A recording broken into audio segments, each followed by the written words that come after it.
વર્ગને કુલપતિઓ બનાવવાની ભાજપા સરકારની ભ્રષ્ટ નીતિ રીતિ એ તો અનેક યુનિવર્સિટીમાં જોવા મળી છે। એમાંનો વધુ એક નમૂનો એ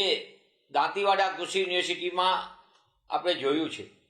બનાસકાંઠા અંદરની આ યુનિવર્સિટીઓની અંદર જે રીતે રિવોલ્વિંગ ફંડના જે નાણાં એ સ્થાનિક કક્ષાએ યુનિવર્સિટીને પોતા મજબૂત કરવા માટે અને અહીંયાના સ્થાનિક નાના કામો માટેનું જે રિવોલ્વિંગ ફંડ છે, જે સંપૂર્ણપણે યુનિવર્સિટીના શોધ સંશોધન સાથે યુનિવર્સિટીની મૂળભૂત સુવિધાઓ વધારવા માટેના ખર્ચ કરવા માટેનું છે,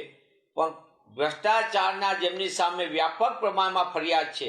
ગેરરીતિઓની જેમની સામે અનેક પ્રકારની ફરિયાદો છે, એ કુલપતિશ્રીએ પોતે આ બધા પ્રકારની તપાસમાંથી બચવા માટે આરએસએસની સંસ્થા કિસાન સંઘને પ્રાકૃતિક ખેતી માટેના સેમિનાર માટે 100 લાખ રૂપિયા જેટલી માતબર રકમ ફાળવી દેવાનું નક્કી કર્યું છે અને એના પાછા પરિપત્ર પણ કર્યા છે। આ પરિપત્ર કૃષિ યુનિવર્સિટીના કુલપતિશ્રીએ પોતાની ઉપર લાગેલા ભ્રષ્ટાચારની તપાસમાંથી બચવા માટે કર્યો એવો સ્પષ્ટ મારો આરોપ છે।